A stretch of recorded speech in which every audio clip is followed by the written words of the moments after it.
চিলেকোঠা শব্দটির সাথে আমরা কম বেশি পরিচিত।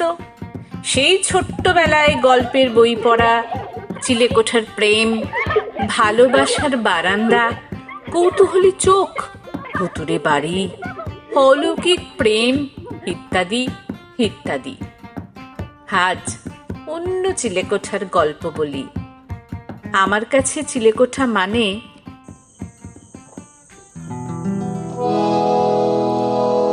আজ অন্য চিলেকোঠার গল্প হোক, চিলেকোঠার মানে অন্য হোক।